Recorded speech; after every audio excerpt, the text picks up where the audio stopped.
Well, in life, we have to learn the skill to deal with loss. We all lose things at times. Sometimes people in our lives, sometimes money. Uh, Wide variety of grief we deal with in life. So I want to talk about the 7 stages of grief as something we could put in our pocket to use later, a tool, um, uh, a resource maybe of at least understanding the psychological process of going through something, some type of loss, some type of grief. The number one thing they say is the first stage of dealing with grief is shock and denial, unwilling to really be able to cope with what's going on. And so you kind of like just turn a blind eye to it or just refuse to believe it at all. And that's normal because, the human brain, I think, tries to preserve itself from feeling pain.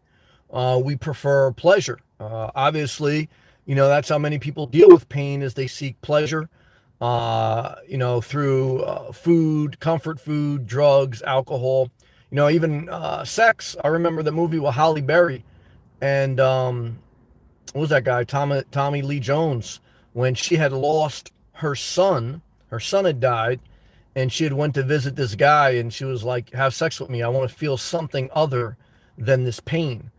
So the human brain does not want to go through the pain of grief. So it tries to shield itself by denial. The number two stage of grief is pain and guilt. You put down your dog, there's pain and guilt. You go through a divorce, so there's probably pain and guilt. You have the loss of a loved one. Maybe you didn't get to say your piece, there's pain and guilt. Lost some money. You may feel like you did something stupid, pain and guilt. So this is the second stage of what you go through in life when you deal with loss. Again, we're being disciplined to run through this topic so that there is a resource somewhere in your mental catalog, in my mental catalog, in how the brain and how psychologically we process grief. Hal, great to see you, brother. R.I.P. Yeah, DMX. Yeah, I was watching some video clips of him today.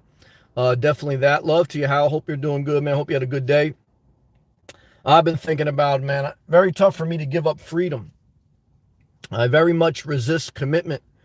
Now it's getting to be snowbird season where a lot of nomads begin to head up north, and there's something alluring about that. I'm a little bit disappointed I even have to stick around for my second second vaccine shot. I hate waiting around for something, even though I probably would not go up north yet anyway. So, but what I want to share with you is that for me, if I gave up the nomad life, I got a home base, there would be a level of grief. And a little bit, that's why I think I'm resisting it. There'll be a level of relief too, though. So a little bit, that's why I'm entertaining it. Hal says, holding it down. Good, brother. Love to you and appreciation, man. Keep pushing forward one day at a time. Remember that, brother. Love to you, Hal. So the number 3 stage of grief is anger and bargaining. So once we finally get to the point where we're dealing with it, we begin to direct our energy towards others, maybe towards ourselves with anger. And then bargaining. You try to negotiate something that, is really a done deal. It's a dead deal. There's no more negotiating. And so it's like, that still delusionary state where we think we can save something, but it's over. I remember I went back and forth in my mind about putting my dog down. I made the appointment and then I canceled it because I said, I can't do this. I can make this work. I was like, I'll set up a certain way her room is. I'll do this. I'll do that. And I canceled the pet appointment. And then I took her for a walk and she started throwing up blood. And I knew what I had to do. But I was trying to bargain or trying to make a way where I can make it work. But you can only do so much. And, it's a horrible part about life. And that kind of goes into the next stage. We're into stage 4, which is depression. Depression is probably now you're in the bottom. You're in the deep, dark pit of grief where psychologically you are broken and you have lost hope. You're in a despair mode. And it's tough to pull yourself out of depression. You need the grace of God. You have to do some things too. And that's why I'm sharing this tonight. I'm being disciplined. Sometimes I want to talk about other things, but I write notes down in what I want to talk about. There's certain times I get inspired and I write a note in my phone. I say, talk about this day. And I'm often tempted to go off topic because, I don't feel like talking about that. But I remember to stay disciplined in certain topics because, again, these are resources to pull from in your mental catalog when you may need them. And, when you're in this deep, dark hole of depression, you have to realize this is a stage of grief, of dealing with loss. And it is not easy. I remember going through a couple breakups. I was in this stage 4 of grief where you go through the beginning stages. You're in shock, you're in pain, guilt, anger, bargaining, and then you're just broken. Guys, you're going to get broken. Guys and girls, part of life. And it's not fun, but, just understand it's part of it. How? Oh, yeah, your second is on Saturday. I'll pray for you. It came fast but slow. Now, I understand I'm not looking forward to mine either, but I'm going to pray for you. Keep pushing forward and let me know how you make out. Pat, hey, Pat, you got a great sense of humor. I appreciate you. Hey, Sam, great channel. Thank you for the encouragement and kind word. Palm tree emoji. Love palm trees. Heart emoji. Love to you. Squirrels. Feed the squirrels just about every day. Today, I actually didn't see any squirrels because I didn't go to a park. It's a Saturday as I make this, so I traveled around a little bit, looked at a couple different things, just took it easy, but still did self-care. Did my laundry, spent time at the gym, and I'm thankful. Hopefully you're doing well, Pat. Love to you and everyone out in the woods. So we're up to stage 5. It says here, the upward turn. So, like many times it's said, you have to bottom out before you can come out. So after depression, I guess you kind of bottom out, and then there's nowhere to go but up. Hopefully. Again, it's very hard to get out of depression. And then so when you start to make your way up, at least you are in the right direction. Because like I say in life, sometimes, there's no exact science. There's not an exact answer. But we want to try to go in the right direction. And the only direction to go in life is forward. Now, like DMX said, slip and fall and can't get up. We all fall backwards. But there is a scripture that says the godly may fall 7 times, but they will get up again. And so did DMX. Everyone tries their own way. As you get older, you certainly don't associate with everyone, but you realize everyone's going through their own thing and they're trying in their own way to make it work. Keep it up with Bree. Hey, how are you? She goes, I miss my parents. On my birthday, I was crying. It's understandable because my parents don't see me grow and get older since they are dead. Wow. Thank you for sharing, Bree. I try to stay strong for my brother and my sister. Self-caring my life. Love to you. Well, I love you too. And thank you for the bravery to share your testimony to help you. It helps when we share for ourselves and for other people going through the same or similar things. So love and appreciation to you, Bree. We love you. Keith, $10 super chat. What's up, brother? How are you, man? Making some drastic changes, feeling a little anxiety. I totally understand that, Keith. Fear, nervousness. Oh, yeah. But God's grace and your videos keep me going. Well, Keith, thank you. Thank you for that gracious tip. And I empathize with the anxiety and the stress of change. I would say grief is a level of change because something has died and something new is. And, the ability to persevere even in the midst of our anxieties, even in the midst of our sadness, like I say, if you're totally lost, just focus on your routine, which is waking up on time, which is doing your laundry, which is going to the gym, going for a walk, doing something productive. Stay on schedule. Your routine, a healthy routine, management of time, it doesn't cure everything for life, but it keeps you going in a certain direction, and that's upward. that's upward. It's forward because you're doing something, and doing nothing is the worst thing you can do. So, anxiety is unused energy. So, like when I really have anxiety, I say, well, we're going to do extra self-care. Just like Bree said, we're going to go to the gym twice. Now, again, what do I get anxiety about? My biggest anxiety is commitment, I think, at this point. And I am scared to do something different. I'm scared to upgrade my vehicle. I'm scared to buy a house. I don't know, but I'm also a little bit like, scared to keep things the same, because I kind of feel like they have run their course. So I'm in like this Bermuda Triangle where I'm trying to justify no pain, but life is part of that. So thank you again, everyone, for sharing. Thank you, Keith. Thank you, Bree. Thank you, Hal. Thank you, Pat. Let's continue to move forward on the 6th stage of grief. Reconstruction and working through. So like any renovation in life, once you knock down the walls, once you gut the studs, and you start to rebuild. And a lot of times when you rebuild better. Like I say, I know a guy I worked with, he lost his home in the Jersey Shore with Hurricane Sandy. A lot of people say, Sam, have you been in hurricane season in Florida? Yes, I have, a couple of them already. And I've experienced a worst hurricane in New Jersey, Hurricane Sandy, where it wiped out a lot of homes on the coast. The Ferris wheel in Seaside was underwater in the Atlantic Ocean. So I went 7 days without power. So what I learned after that was many homes had to get rebuilt. And when they got rebuilt better. They had to be elevated to avoid a level of flooding. And the reconstruction and the working through that grief of losing your home, because I know many people had severe depression from that, is they were able to work through it through the reconstruction. And finally, the last stage of grief is a good one: acceptance and hope.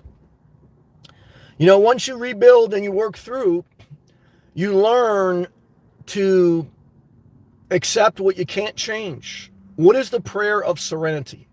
Help me to focus on that which I can control, not which I can't. Now, as I say that, I recognize that we can all control our decisions and we can all make the wrong decisions. Thank you, Keith, for everything, man. Thank you for joining, Keith. Thank you. Thank you, everyone. Thank you. It's tough. It's like we can't change certain things, but we can change certain things. But we have to always remember that what is done is done. We can't go backwards. This is a daily discipline. Why? Why do I talk about topics like this? Because we need to focus and have this in our mental catalog for the ability to push forward. And we have to have this last step, which is acceptance and hope. And we have to fight for it. And we have to persevere through it. And it's not easy. And as we've stated, as Keith stated, as Bree shared in her testimony, Hal's always positive. Pat's always got a sense of humor. We got to have hope. Even if hope is ignorant and foolish, at times it is. We're talking about dealing with life, basically. When we're talking about the 7 stages of grief, we're talking about life, okay? Because life is that. Life is temporary. In one sense, I get scared to buy because I remember there's a song by Nas that says, rent everything, because we're all going to die. It's like we're all renters. But, I don't know if that's the answer all the time either, because there is some value in buying. And even if you rent everything, you're not taking anything with you. So, it's all a matter of just how you want to live. I'm more and more, as I develop through this process, it's just personal preference for a lot of things in life. It really comes down to that. Keith, instead of going to the gym, rather have a 28 Italian girl come over and do the Humpty Dance. Well, I'll tell you, Keith, if you want to deal with the 7 stages of depression, I'll send you a couple of 28-year-old girls. Because what I could tell you at 28, a girl wants to have a kid because she's in her prime baby-making years. And what happens at 38 is squeezed out 2 kids. The focus is no longer on the relationship. It's on the kids. There's a midlife crisis. And there's a lot of, it's very hard. Average marriage lasts 10 years. Now, again, I don't want to be depressing for anyone who really wants a relationship. And again, I know Keith is saying that in jest, but, again, I remember being on a construction site, an Italian guy tried to set me up with his daughter. Like, Sam, I want to set you up with my daughter. And I was asking him all these questions about his daughter. And he goes, Sam, what do you want from me? He goes, all relationships are a pain in the ass. Doesn't matter who they are. I said, well, no, thank you. I'm not looking, I really don't want that, so, but love to you, brother. Stay positive, Keith. We love you. Tony, what's up, man? Shout out to Canada. Great talk, Sam. Thank you. I'm doing the best I honestly can. Thank you. My life collapsed 10 years ago. Thank you also for sharing. He goes, this is good stuff, guys. And I was in a bad place for a long time. Needed a lot of time to heal. But I have been rebuilding and rebounding like Dennis Rodman, and your talks helped me get there. Well, I'm very thankful for that, Tony. You've been a long-time watcher. I know that. And I'm thankful. I'm grateful if for some way, my videos help in some way. You did the work. And the grace of God, I can't take credit for all that stuff. So I appreciate you sharing, man. Like I say, you've shared a couple times some very uplifting comments. And you've also had a sense of humor, which I love. I love a sense of humor. I love the realness, too, when people share. Bree shared, and we all share our lives, the good and the bad. And none of us are perfect. We got to give ourselves grace to be imperfect. And we also accept that, we may not be in each other's lives forever. But, we try to enjoy the day, enjoy the times we're with people. And even me, I'm in a season where I'm trying to even improve myself even today. It never stops. So love to you, brother, and appreciation. Keep it up, Bree. I'm good, Sam, overall. Just trying to get a remote job. Been praying for you with that. I know you said that the other night. So I can have more of life. I can understand that. I was in the same place you were. I prefer not to work with people. I can understand that. So I will make a goal to make a career change. Well, I love it. I think you should have a goal. I think it's a good goal. I had pretty much almost the same one. The only downside, I still think for some people, there's still more upside to remote work than downside. The only downside is it's isolationist way of living where you really only have contact with people via conference calls and virtual conferences. But, again, it could still be a great life. But many people that have worked remote that I know have decided to at least part-time go back to a level of interaction with people if they can in the office or traveling, especially now with some restrictions being lifted because they need to get out of the house or they need to interact with people. There is something to a certain level that's healthy to interact with others. Now, again, I thrive similar to you, Bree, with mainly being by myself. Now, as I get older and as my body ages, my mind ages, I'm trying to adapt. I'm trying to grow into this next season that I feel I'm going into, but I'm just not there yet where I think I should go. And, I'm trying to fill the void through self-care. And then I'm trying to figure out what's the healthy way for me to go to the next season of my life. And how do I pivot from where I'm at now, which is, mainly being by myself, mainly having nothing that I own. Now, I don't know if how I'm living is wrong, but I feel the winds of change. So it's a weird thing, but I haven't figured it out, because every time I try to see my life different, and that's what you're trying to do, Bree, or anyone else, Keith, when you're trying to go through this period of your life where you're going through a process where whether you're grieving or you feel anxiety and you're trying to change your life for something you can see better. At least when you have the vision of a remote job or you want to move or you want to go do something different in your life, there's a vision. That vision will put the fire in your furnace. Okay.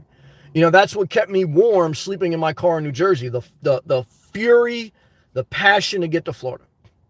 And now that I'm at Florida, that passion does not burn as bright. I'm burning up right now. I'm sitting with no air conditioning in my car.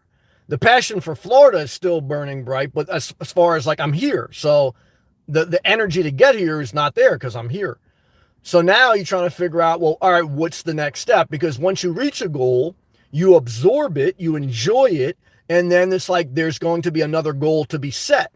And that's kind of what I'm trying to figure out. Is that goal to build a home base, to put down some roots, or is that goal just to add comfort and a focus continually on my creativity, maybe explore a little bit more and catch my wind once I have more comfort? I don't know, but I'm talking out with you that the goal setting and the anxiety to get to the goal is a real thing. And it's a good thing. All that is energy. Again, anxiety is unused energy. You got to use your energy. When in doubt, keep your commitments low. I mean, I really struggle with commitment, other than to yourself and to your well-being and healthy habits. But what I want to tell you right now is I have to take a hydration break and wipe the sweat, because we're getting close to May and Florida's hot, but I'm by the ocean and Florida is great. I would not want to be up north yet. If I was a snowbird, I would not travel back up north until June, after Memorial Day. But ideally, Florida is still great till the end of August. And then you got the end of August to October where you want to get out of Dodge because it's the height of hurricane season. And then in October, you want to come back down. Now, if you had to be here all year round, you're still in the best state in the United States of America, in my opinion. And you just got to be ready to deal with a little bit of hurricanes. Let's take a hydration break. Sweating my ass off. But I like to sweat, and I want to remember this time last year, I was in New Jersey because of COVID, and I wasn't happy. Tony, $5 Canadian super chat. Crack that window. And down that ice water, baby. Well, brother, what I can tell you is this. Ice, ice, baby. Doom, doom, doom, doom, doom, doom. Ice, ice, baby. Ice, Send some of that cool air from Canada down here, brother. Nah, don't do that, man. I love you, Tony. Love to you all. Bree, thank you again for sharing that great testimony. Thank you, Keith.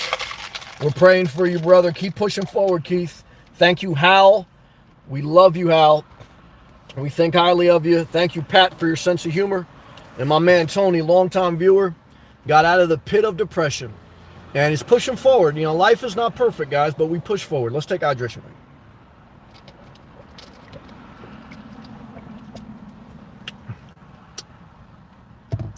break. Shout out to my viewer, D, too. I know she had fought her way out of depression. And again, when you fight out of depression, it's not like it's cured. It's like something that you treat, and that you go through your ups and downs, right? And you just, you keep taking it one day at a time. You're going to have your ups and your downs. Even my man, Eternally Inspired, which I know we went back and forth on a little YouTube thing. Partly I was wrong. But I'd reached out to him the other day to see how he was doing, because I didn't see the consistent uploads, and he did great. He made 1,000 subscribers. He's monetized. I'm very happy for him, proud of him. He put in the work. He's got a gift. I said, how you doing? Just ups and downs. And I know he had made videos, so it's public knowledge, that he had struggled with depression. And he was even on medication for a while, but he said he really didn't like what it did, really didn't do much. Everyone's different there. I'm not a doctor. Everyone has to figure that out. But, I like to see people doing, because I know when they're not doing, they're hurting. And I don't want to see people hurting. But I know that we all have to work through our own processes, whether it's grief, depression, anxiety. We all have a different way to work through it. For me, I have to keep a structure of time management, and that's why I try to avoid, sleeping late anymore in my life. I try to avoid naps. I mean, once in a while, it's understandable, but I try to, because I want to be able to go to bed by 10 so that I'm not up all night. Now, part of that too is my nomad life, I debate in my mind if it's good to get a home base. When I had a home base, when I had a condo when I was in New Jersey, there were times when I was alone in my condo and I would look around and it just make me more lonely. Now, granted, I was not in Florida by the beach. Also, granted, at times I had people living with me and I didn't like that either. And I love them and they love me, but I know I want to be alone, but I'm just trying to say that, to look around sometime at an empty house and then to just go to the refrigerator and to do things that just fill the void can sometimes, like the nomad life, one thing it does is it keeps me you have to be sharp because you have to keep moving. Now I'm a little bit burnt out, so I have to be willing to adapt here, but I'm struggling with commitment. But I'm saying that when I look at different communities, I look at where can I be active? Where do I have the resources to, maybe there's an on-site facility with a gym. Maybe there's an on-site facility for a pool with walking trails, right? Why? Because I want to stay active. I do not want to be idle. Why? Because it's just more grief. It's more depression. It's more overeating. And those things are hard enough to overcome. I don't want to sit there and wallow in these negative thoughts. And we have negative thoughts. So, I try to be positive, but I also share negativity. Why? Because it's part of life. I mean, if someone's always positive, something is wrong. I mean, it's just not life. But, obviously we have to try to fight through the negativity and stay somewhat positive. Charles, what's up, man? Hey, Sam. Do ideas for videos keep you up at night sometimes? No, not really. Not at this point in my life. Not at this point in my journey. I know when I'm in hustle mode, my ideas keep me up at night. Yeah, no, I could appreciate what you're saying. But at me at this point on my channel, I try to keep at least 2 regular videos uploaded. Like the videos I upload in the morning, they're usually made the day before. So I try to keep a couple days in advance of those ready to go. I already have them. I'm not waking up in the morning thinking about what to do. And then my live feeds, when I'm going through my daily day and when I see something in the world or I'm working out and I get a moment of inspiration, because again, inspiration comes in waves. Creativity comes in, I write it down and I make a note to talk about this subject or whatever. And then I've been following that pattern. Now, again, in the beginning of my channel, I was all over the place. I would make 3-4 videos a day. And talking about a wide variety of things. I mean, and I still do, but there's more of a structure. The channel's more mature. And, really the main effort at times is to push myself and to go do videos of things that aren't just of me talking. Again, RV reviews, places, things that people want to see sometimes. But, a couple of my even just talking videos have really done well. So what I've learned is consistency. What does that mean? That means that even if I don't have a great topic, I will upload a video and I'll just say yabba dabba do. I'll say yabba dabba do for 15 minutes. And if I got nothing to say, I'm going to do that. I'm going to upload a video every day and I'm going to say yabba dabba do. Because I follow the principle of momentum, consistency, and that's it. I mean, obviously structure, creativity, flexibility, and sharing some things that sometimes you have to push yourself to go get video of. But the foundation of pretty much everything is showing up.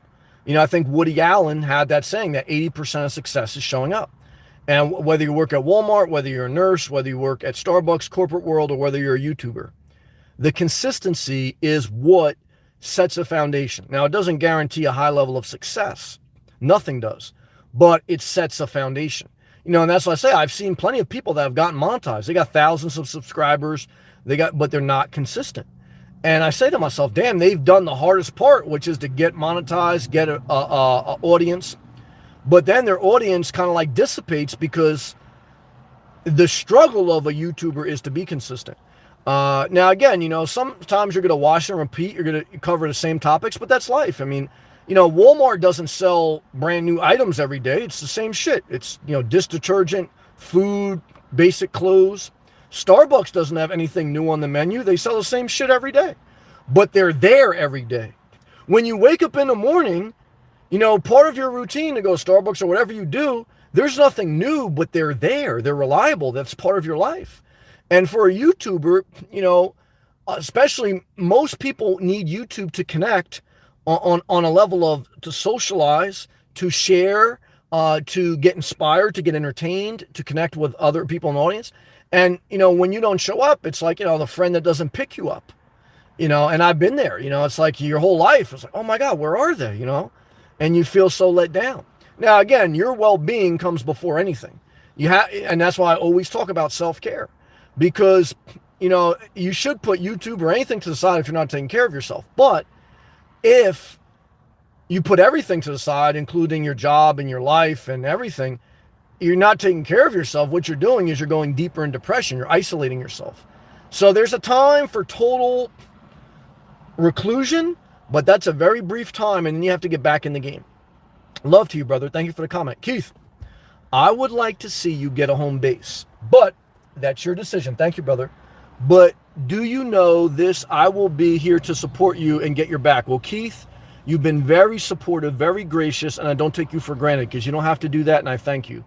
And I thank all the positive people who have given me the freedom to want the best for me, and they give their opinion, but they say at the end, just like you said, whatever you do, we support you, we love you, and I am grateful for that. I am scared.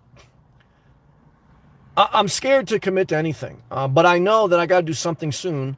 I don't have to, but I feel the winds of change. But I want to just take it one day at a time. That's what I've really been focusing on, because I've had, like you've been talking about, Keith, I've had anxiety about this, and last week was very rough, and even today I still lingering in it because I haven't really fully figured out what I'm going to do. And so there is that anxiety in my life right now. But I think about a couple things. One is, like Bree said the other night, which I agree, is that I am grateful that I even have options. So I changed my perspective from negative anxiety to positive gratitude. That even I'm able to choose is a blessing. And then I say to myself, all right, well, if you don't know what to do, you know you have to do laundry. That's what I did this morning. You know you need to go to the gym. That's what I did. I did that twice. You know you need to get fresh air and you should be by the beach because that's why you came to Florida. I did that. You know that YouTube is part of your life, and one of the reasons that one of the things that you've chosen to do to fulfill your life and to use your gift also for a side hustle. And so, these things keep me occupied with productivity, creativity, enjoyment, and positive, productive activities. And it keeps me away from being idle. Like one thing, I was talking to my mom about possibly buying a place, and she goes, Sam, don't be scared that you're going to get lazy. And, I'm not scared I'm going to be lazy because I feel I have a level of discipline at this point in my life that I don't think I would be like, lounging out. I think, and it's weird because I've always said to myself, and thank you, Bree, for saying we support you in your journey. Heart emoji to you. Thank you for all your love. She goes, keeping up with Bree, think of it like this, Sam. Even if you feel like you made the wrong decision, at least you can recover quickly rather than a person with children, a spouse, and more to maintain. No, you're right, Bree. You are right. I mean, I saw a beautiful Puerto Rican girl today on the beach, and I've been blessed. I dated a couple nice Puerto Rican girls, and what I could tell you is, there's some people that really enjoy family, and I respect them. It's not in the cards for me, for whatever reason. And, it's weird because I always said to myself, well, if I ever got out of debt and if I had enough in savings to buy a place and to know I'd be all right, even for a year after I lost my job, it'd be a no-brainer, right? Because all the metrics, all the wisdom lines up to get a place. Because, when I got a place when I was young, even though I was working, I didn't know anything about managing money. I didn't know anything about, really about debt or about life. I was young, 22. And so it really put me in a position where at times, the house was a burden, not a blessing. And I had to learn, to do things a better way with money and with life. And I believe I've learned as best I can, and so I feel like I'm in a way better position now at the age of 40 versus 22, right? But I've also learned in these past 4 years that I've lived with basically nothing. Now, I have also learned, though, that this life is not meant to be long-term. With at least not without a self-contained RV. I mean, if you got a van, maybe. But even then, like I say, you gotta hedge your bet. Now look, I mean, if you really get knocked off the road with sickness or illness, you can Airbnb, you can rent. And that's an option too. So, your resources are your main security blanket. But I don't know if it's ever worth it for me to commit to a place. But at the same time, I see a quality of life having a level of stability and security. However, there's a sacrifice of freedom. Like, again, as the snowbirds get ready to head up north, I would not head up north yet. I would at least wait till June. But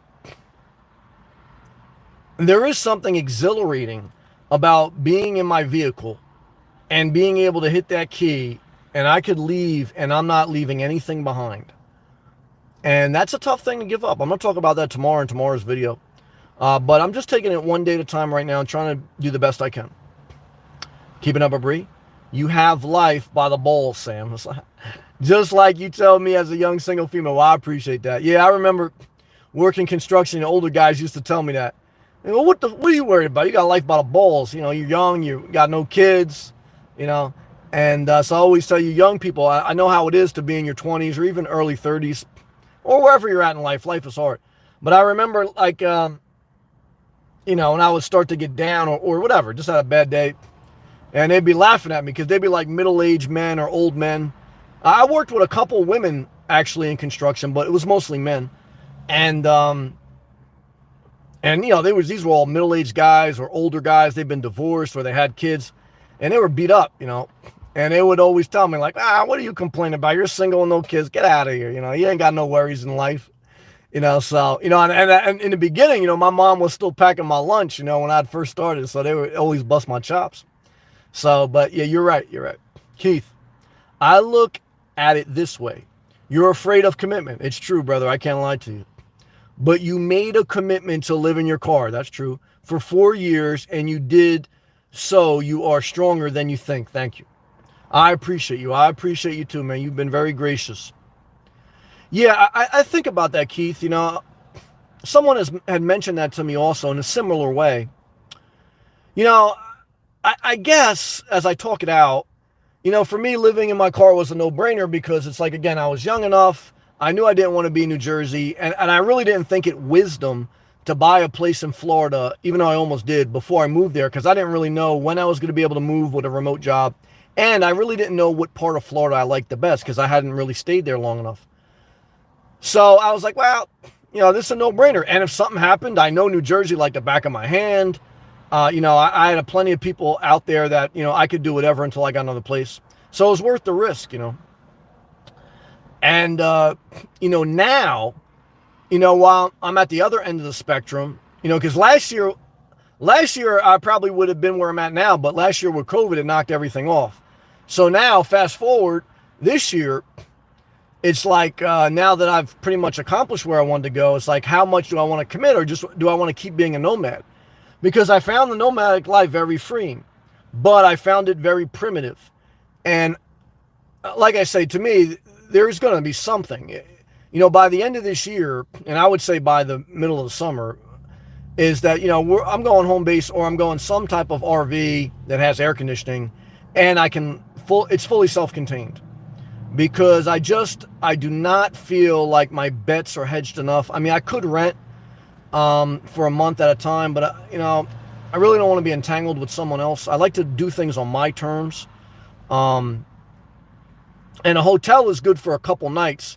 And if I don't have something worked out in 2 weeks, I may get a hotel for a couple days when I get the second shot of the vaccine. Because if I feel under the weather, I don't want to be in my car. So I'm probably going to do that. That's what I was thinking. So we'll see how that plays out. Thank you. Keeping up a Bree. I had a coworker complain about me. I'm just going to show up and smile. There you go, money bag. At least I have no entanglements, and I can easily uproot my life. Some of my coworkers are miserable with no options. There you go, you figured it out. And remember this, secure another job before you leave your job. If your job is toxic, start applying to other jobs immediately, but don't leave until you secure another job. I remember my first job, I was working in the mall, making minimum wage in New Jersey. And when I left that job, I didn't have another job lined up. But of course, I was young. I was still living at home with my mom. So I was like, I got a couple paychecks saved up. Don't matter. And then I went through a period of a few months without working. And then I was trying to get another job. And I realized, man, I pretty much burned through all my savings. And I was young. I really didn't have much responsibility. But I learned the lesson then, which older people had told me. But at that age, I wasn't listening to one. is that, again, you don't want to leave your job until you have another job. Again, if your job is toxic, you should not stay, but you should secure another job before you leave for your own benefit, and for your references in the future. It'd be a good thing. Keep it up, Ray. When you have options, at least you can breathe more. Love you, Sam. No, that's true. And I'm grateful for options. I've worked very hard, and you've worked very hard to get options. And it's a great thing. We're very fortunate. Charles, I researched some inexpensive condos in Clearwater. Okay, that's the west coast of Florida. The other night, I could find some for under 100K. Really? Excuse me a sec, brother. I got to sneeze. Excuse me, guys. Thank you. He goes, he found some condos for under 100K in Clearwater. They might be in the suspect area, but they aren't pretty. Yeah. Do I want to finish off my life in a small, dark as fuck condo with one window? Well, I'm not mad at a dark condo, especially if you're going to spend most of your time outside. Obviously, for resale, it's harder, but the main thing I care about is community, the area in which the condo is. So I could deal with a dark condo, especially if I'm mainly just using it to sleep or relax. Obviously, the more light exposure, the little bit better. But in Florida, I want you to remember this. The more light exposure, the higher the electric bill, the more air conditioning cost. If you have a little place that's in the shade and dark, and if it's on the first floor with a ceiling fan, less air conditioning use, less electric bill. So everything has a pro and a con. But in Florida, you have to really be conscious of buying a place with a lot of light exposure, because the sun and the hot air, especially in the summer, is no joke. So one thing that had me thinking about this 100K condo, it's not a luxury condo. It's very nice, nicely done, but it's not luxury. It's not in a prestigious community, but it's in a nice, safe community. And I believe it's well positioned.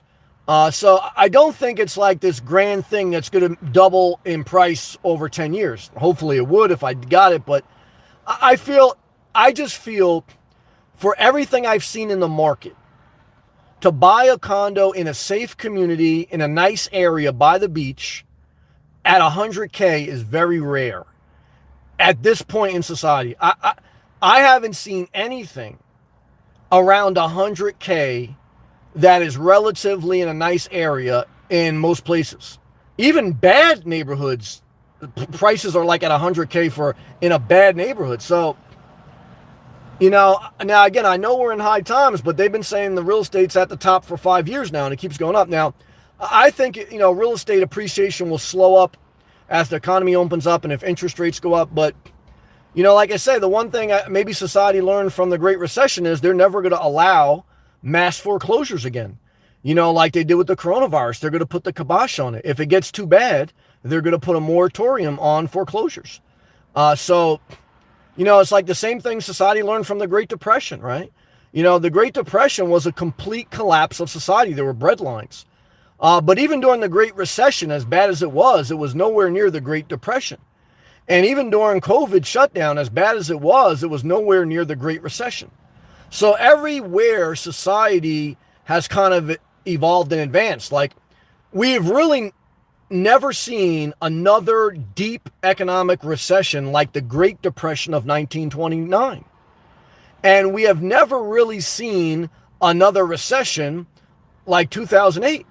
Again, the COVID recession was short-lived, if any. Now, there are some small businesses that took a beating, especially restaurants, but most of them got PPE loans, small business loans, and there was a freeze on foreclosures.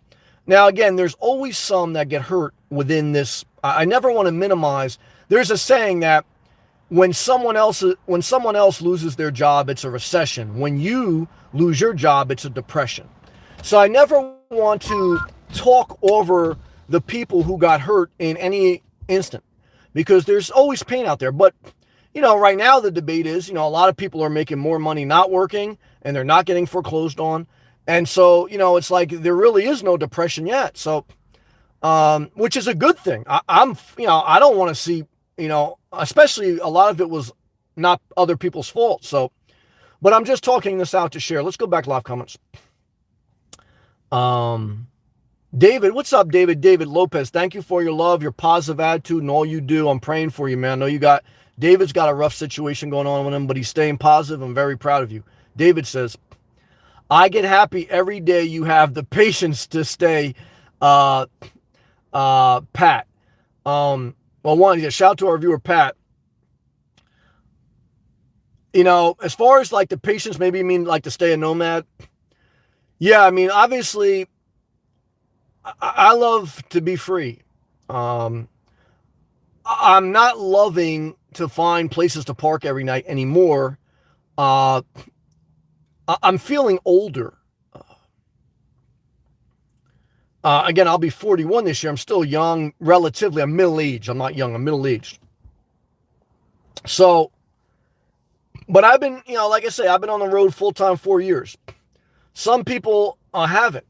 Now, maybe if I took breaks, I wouldn't feel like this. Because I could say, like, if I was in an Airbnb for the past 6 months, or if I was in a condo for the past 6 months, I'd be itching. I'd be itching to take a trip. And that's what I said. That's one thing I kind of fear, to be honest with you. Like, I get this condo and I'm chilling and I'm still doing my routine, but I know I'm going to itch to go. Now, but will I really go? Because again, if I had no attachments, would I go right now? I wouldn't go back up north now until at least June. And maybe not until August. So, and if my mother wasn't alive, I don't know. I think I'd probably still, I'm definitely going to go up to see my mother. But if my mother wasn't around, God forbid, I don't even mean to say it, but I try to think, like, would I still go up north? I probably would still, if I could, when we get close to September. And so, it's something that I got to think about. Love to you, David. I'm praying for you every day. Charles, I didn't think about the energy cost. Yeah. So that's something you got to keep in mind. And you want to keep in mind if the unit has a wall air conditioner or a central air conditioning. Now, central air conditioning, which means it has a condenser unit outside and it has vents that, like a furnace and air coils inside of like a utility room.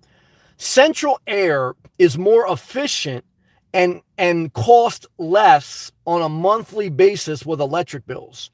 But central air costs more when it's time to replace the unit.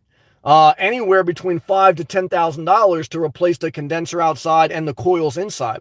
When I had to get mine replaced, I had central air in my New Jersey condo. It was about $7,000, $8,000. So, now if you go a wall air conditioner, a portable air conditioner, the good thing about them is there's very low maintenance. You can go to Walmart, you don't have to call a contractor, and you can replace it like this. The problem with them is they are not efficient, and the higher your electric bill is per month. So the portable air conditioner, the wall air conditioner, they're easier to maintain, but they have a higher monthly electrical bill cost. The central air conditioner, it's more maintenance. You usually have to call a contractor to fill it with Freon or to maintain it, to replace it. But on a monthly basis, the electric bill is less. What do I prefer? Well, I'm not a maintenance guy. I would probably prefer the wall or portable air conditioner, but, certainly, you want to be efficient. So you got to think about, but a ceiling fans, regular fans, and if you have a spot in the shade, or if you're in a first floor unit, remember, heat rises. If you live on an upper floor of a condo or something, or a duplex, it's going to be hotter in the summer. Now, if you live in the winter in New Jersey, it'll be easier to heat. But when you're in Florida, you barely ever run the heat, at least South Florida. Now, let's take a hydration break. Shout out to everyone. Thank you. Appreciate you guys and girls.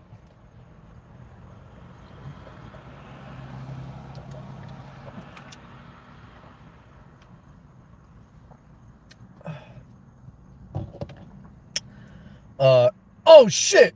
Damn, DC 24.99 super chat. Thank you. DC says, Sam, it seems like you are very disciplined and consistent. Thank you. A condo in Florida is a comfy and cheaper solution in the long run. Well, that's an excellent point with the long run. I want to talk about that in a minute. Let me go to your next point. Take your time and get a second or third or fourth, etc. option maybe, until you get one that you're comfortable with. Well, DC, one is, thank you for the super chat very much. Two is what I like what you said was in the long run. That's what I struggle with. Because I am a short-term guy as far as investments, as far as commitment. Um, I think about, getting a travel trailer or getting a Class B. And I think in the short term, it kind of fit everything I need. Now, in the long term, would it screw me? Because, again, those things depreciate. And I really haven't solved the level of stability, even though I have gotten a home through a motorhome or a travel trailer. But in the long run, those things are going to fall apart, and I'm probably going to be in negative equity. And if there was ever a situation where I was laid up for a while, do I really want to be laid up in a travel trailer or a motorhome in a campground? Or if my mom needed to live with me, obviously those aren't solutions. So I definitely agree with your point, DC, that in the long run, if I could get the condo and I can make it through the closing without having anxiety out the wazoo, that's a win. If I can have the condo and have no major disasters for the first 10 years, 10 years from now, I would probably be grateful I got it. However, my only negative is that's 10 years of my life that I don't know. I definitely agree that I don't think I want to live in my car for the next 10 years. I don't. I think that even though I would be totally free, I am at this point, for me, I am sacrificing a level of quality of life for places to park and the temperature control. I have to do something. The travel trailer or the motorhome, they're a viable option to keep my maximum flexibility, but to add the comfort that I need right now. I need something. The condo also hits the cylinders on what I need and some extras. I just don't know if I want to go full-blown entanglement. Now, again, I'm buying it below my means. A 100K condo is relatively very affordable. And so, and in 10 years, it should hopefully at least retain value, hopefully, if not appreciate a little bit. But thank you again, DC, for that gracious super chat. I appreciate it. Thank you for your words of encouragement and insight. Let me take one more hydration break, go back live comments. Free Spirit! What's up, Free Spirit? Great to see you, ESP. Let me go back live comments in order. Good to see you guys. Thank you.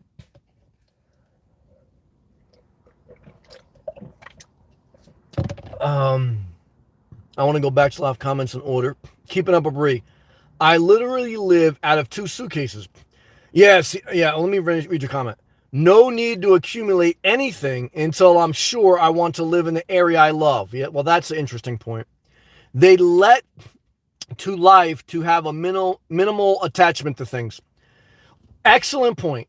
I mean, a couple things. One is I think most people can live out of 2 suitcases. And even the 1 bedroom or the small condo I'm looking at, it has 2 closets. And I said to myself, what am I going to do with that closet space? I don't got nothing to put in there. I threw everything out and I don't want anything. So in the other sense, I say to myself, like you said, is that I know what I'm missing and what I'm not missing. Like, I know I want to spend 90% of my time in Florida and in certain areas. So I said to myself, what am I really doing? I'm like right now. I mean, if I really wanted to right now, I could start my car and start heading up north. But it's just not there yet. Oh my God. One of my first ever members, Sabrina from Louisiana, has a heart of gold, served in the military, and is trying to continue to push forward. Sabrina, I'm telling you, Louisiana, Southern hospitality that you got in your spirit is a blessing from the Lord. I was watching a video today with Master P, and I thought about you because I know Louisiana's in there strong. So I love you, Sabrina. Thank you for that gracious tip and your sweetheart. I hope that your dreams are coming true however they can. And at the very least, I hope that you're able to just fight through any depression, anxiety, or stress. And I thank you for your longtime support and your loving heart, and gratitude to you. Love to you, Sabrina. Someone give me if you bout it, bout it. We bout it. Yeah, Louisiana's bout it.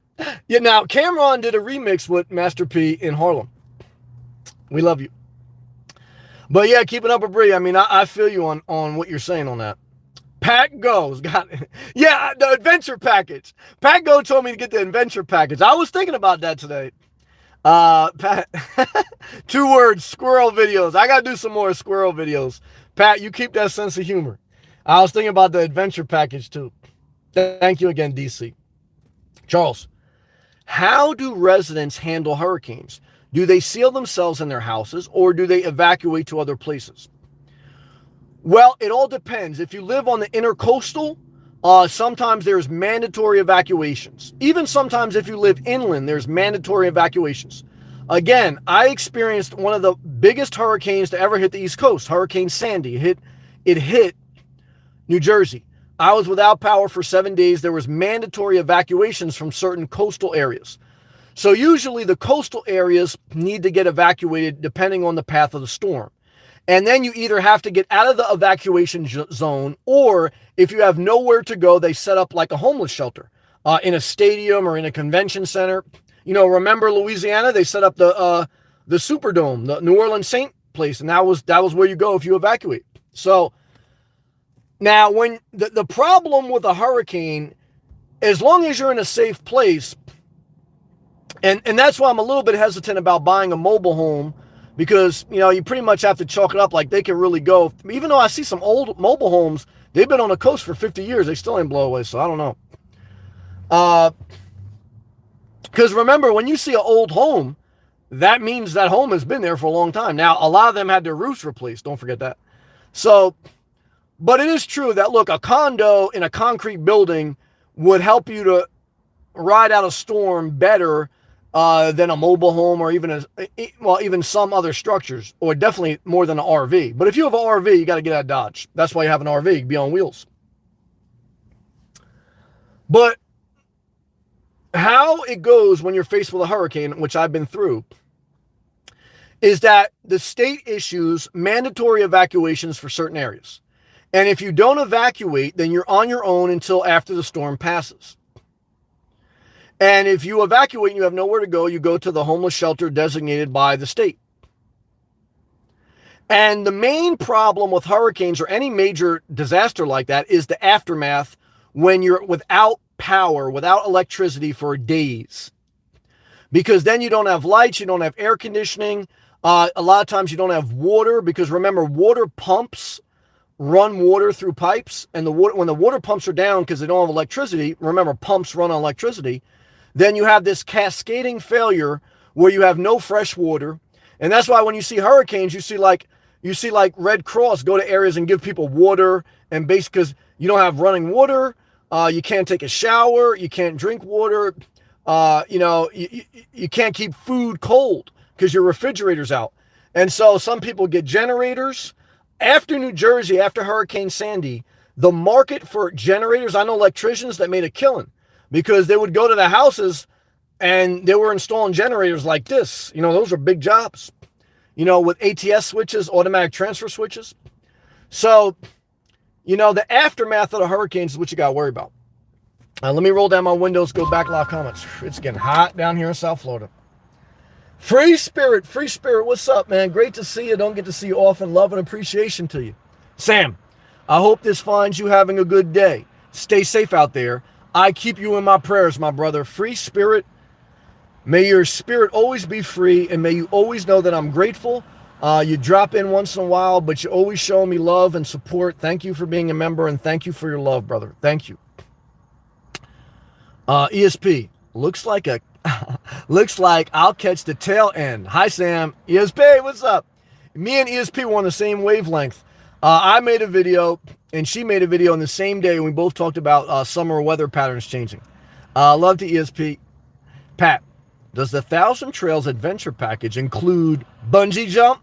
No, what it includes is 3-week stays at RV parks and campgrounds, and you can go to the next campground for another 3 weeks. And some of the RV parks are very tight. Some of the campgrounds are decent, but they're not by the coast. But with the Thousand Trails Adventure Package, you can get the Encore Plus, which is another $600 added on per year. And you can go from Encore Park to Encore Park. And those Encore Parks are not really campgrounds. They're more like RV parks. And they are situated on the coast. And so, but what you accept when you get that package is it's $15,000 one-time fee. And then it's got like $1,000 a year annual fee. You'll pretty much have a place to put your RV every day of the year. And that includes utilities. It includes bathhouses at the campgrounds. You never have to worry about where you're going to go. And even when I had the Thousand Trails camping pass when COVID hit, and I was able to stay in the Orlando Thousand Trails if I wanted to indefinitely, but I wanted to go see my mother. So I got out of Dodge. But the problem is during the height of peak season, like in the winter in Florida, those places are packed, and they are what they are. They're RV parks. And, you know, you look out your window and you see your neighbor. Now, again, in a condo, you see your neighbor, but there's a different feel. But what I do like about the Thousand Trails is, you know, when you're not married to your neighbor, when you're not married to that place, you can get up and go. What I don't like is you're never really settled. So, you know, if you really want to stay in one area, there's that give and take, you know. Love to you. And then you're going to spend 15 grand and 1,000 each month. Is that a waste of money? Well, you know, not necessarily, because it does give you a lot. You can travel all throughout the country.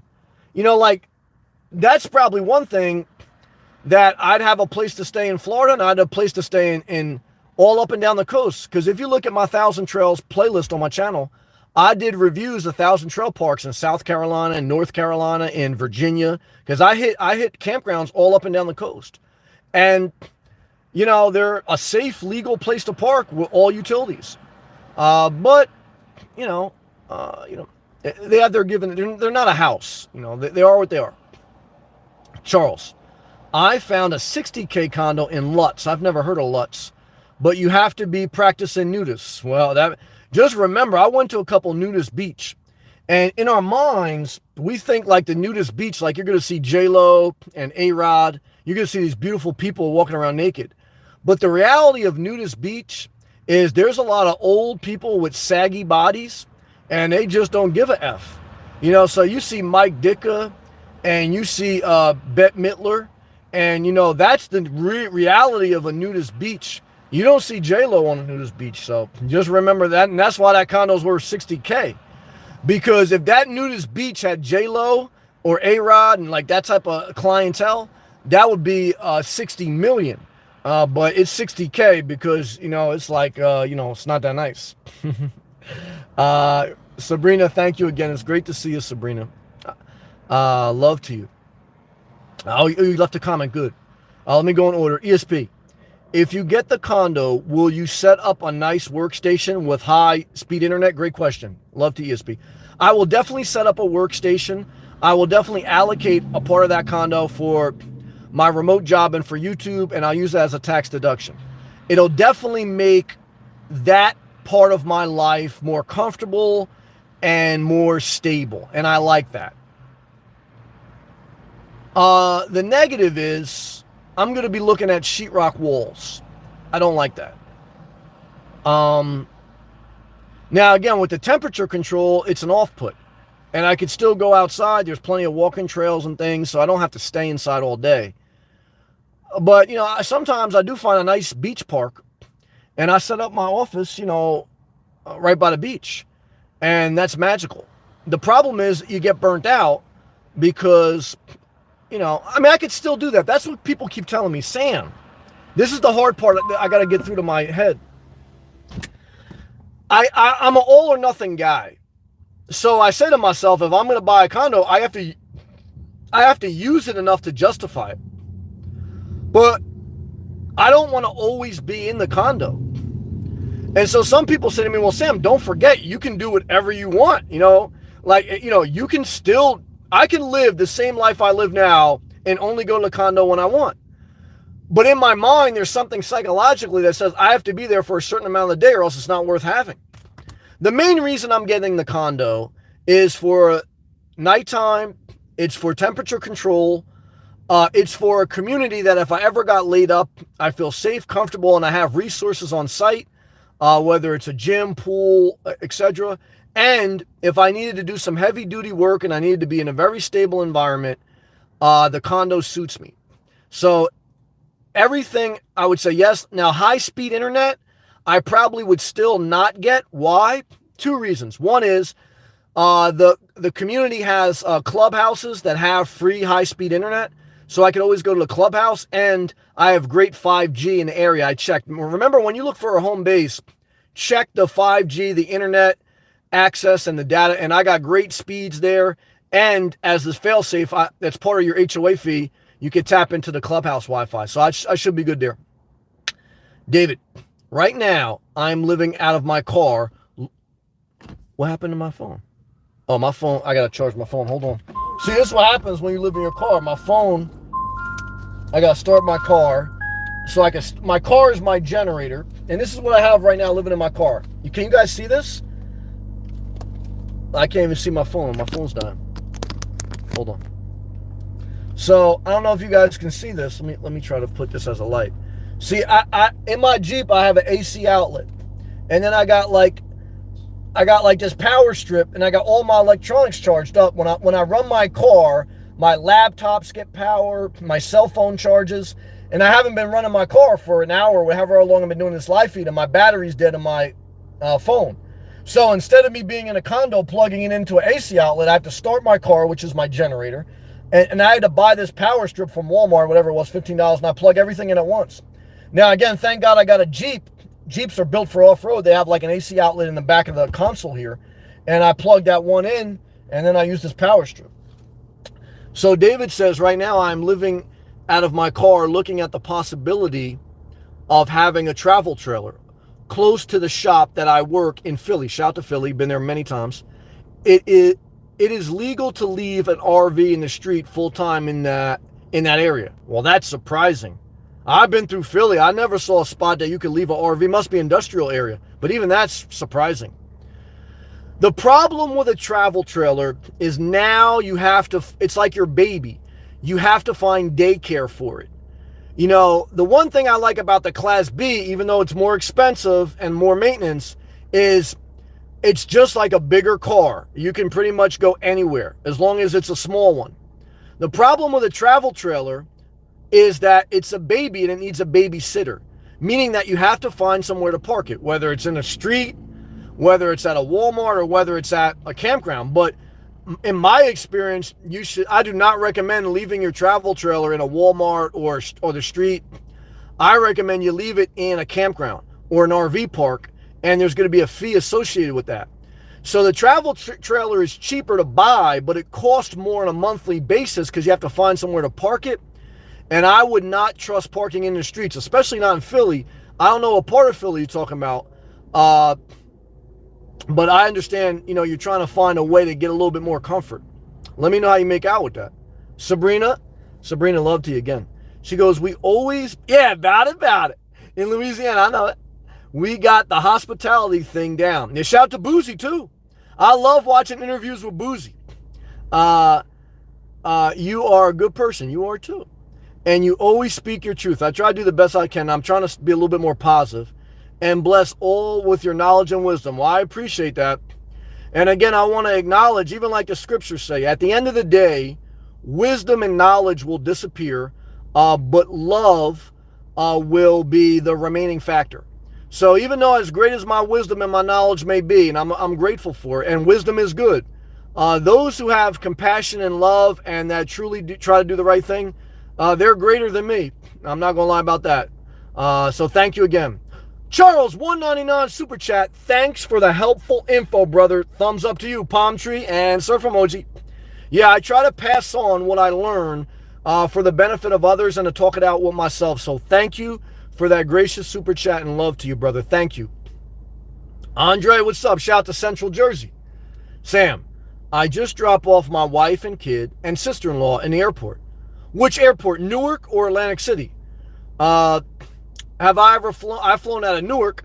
I don't like to fly anymore. I flew a couple times when I was young. Don't like it.